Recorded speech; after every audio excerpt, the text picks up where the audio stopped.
Welcome back.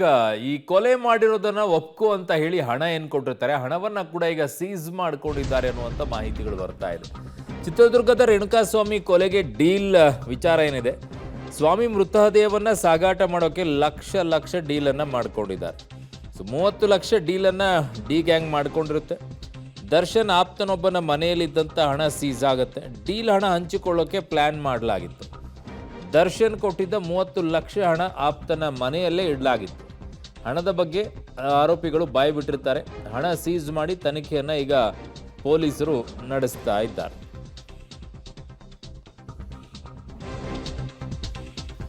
So 30 ಲಕ್ಷವನ್ನು ಹಂಚಿಕೊಳ್ಳಿ, ಈ ಆರೋಪವನ್ನು ನೀವೇ ಹೊತ್ಕೊಳ್ಳಿ, ಎಲ್ಲೂ ಕೂಡ ದರ್ಶನ್ ಹೆಸರು ಬರಬಾರದು ಅಂತ ಹೇಳಿ ಕಳಿಸಿರ್ತಾರೆ.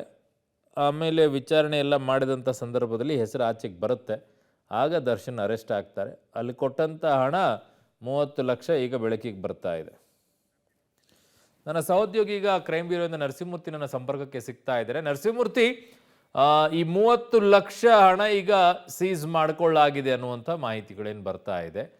ಇದು ಕ್ಯಾಶ್ ಅಲ್ಲಿ ಕೊಟ್ಟಿರ್ತಾರೆ, ಸಹಜವಾಗಿಯೇ ಅದನ್ನು ಸೀಸ್ ಮಾಡ್ಕೊಂಡಿರ್ತಾರೆ. ಬಟ್ ಯಾರ್ಯಾರು ಏನು ಅನ್ನುವಂಥದ್ದು ಎಲ್ಲದೂ ಕೂಡ ಒಪ್ಕೊಂಡಾಗಿದೆಯಾ? ಈ ಹಣವೂ ಕೂಡ ಈಗ ಅವರಿಗೆ ಸಿಕ್ಕಾಗಿದೆಯಾ? ಪೊಲೀಸರು ಇನ್ನೂ ಯಾವ ರೀತಿಯಾದಂಥ ತನಿಖೆಯನ್ನು ಮಾಡಬೇಕಾಗಿದೆ?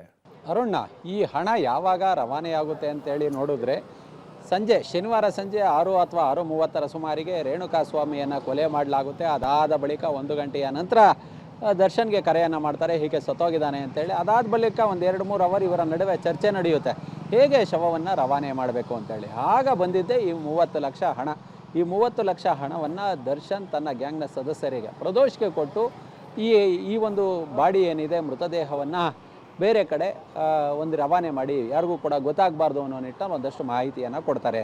ಆಗ ಈಗ ಈ ಪ್ರದೋಷು ಮತ್ತು ಈ ಕಾಮಾಕ್ಷಿಪಳ್ಳಿ ಸ್ಟೇಷನ್ಗೆ ಸರೆಂಡರ್ ಆದಂತಹ ಕಾರ್ತಿಕ್ಕು, ಹೀಗೆ ಒಂದು 3 ಜನ ಒಟ್ಟಾರೆಯಾಗಿ ಏನು ಮಾಡ್ತಾರೆ, ಹೇಗಾದರೂ ಮಾಡಿ ಈ ಶವವನ್ನು ರವಾನೆ ಮಾಡಬೇಕು ಅಂತೇಳಿ ಆ 30 ಲಕ್ಷವನ್ನು ಮೊದಲಿಗೆ ಪಡೆದುಕೊಳ್ತಾರೆ. ಅದಾದ ಬಳಿಕ ತಲಾ 5 ಲಕ್ಷವನ್ನು ಹಂಚಿಕೊಂಡ್ರಾಯ್ತು ಅನ್ನೋ ನಿಟ್ಟಿನಲ್ಲಿ ಆ ಹಣವನ್ನು ಒಂದು ಕಡೆ ಇಟ್ಟಿರ್ತಾರೆ. ಅದಾದ ಬಳಿಕ ಈ ಒಂದು ಸ್ಕಾರ್ಪಿಯೋ ವ್ಯಾನನ್ನು ತೆಗೆದುಕೊಳ್ತಾರೆ, ಆಟೋವನ್ನು ತೆಗೆದುಕೊಳ್ತಾರೆ. ಮೊದಲಿಗೆ ಸ್ಕಾರ್ಪಿಯೋವನ್ನು ತೆಗೆದುಕೊಂಡು RR ನಗರ ಕೆಂಗೇರಿ ಭಾಗದಲ್ಲೆಲ್ಲ ಓಡಾಡ್ತಾರೆ. ಅದಾದ ಬಳಿಕ ಮತ್ತೆ ಕಾಮಾಕ್ಷಿಪಾಳ್ಯದ ಸುಮ್ಮನಹಳ್ಳಿ ರಾಜಕಾಲುವೆ ಬಳಿ ಬಂದು ಬಿಸಾಕಿ ಹೋಗಿರ್ತಾರೆ. ಯಾವಾಗ ಇವರು ಅರೆಸ್ಟ್ ಆದರು, ಇದೀಗ ಹಣವನ್ನು ಸೀಸ್ ಮಾಡುವ ಕೆಲಸವನ್ನು ಮಾಡಲಾಗಿದೆ.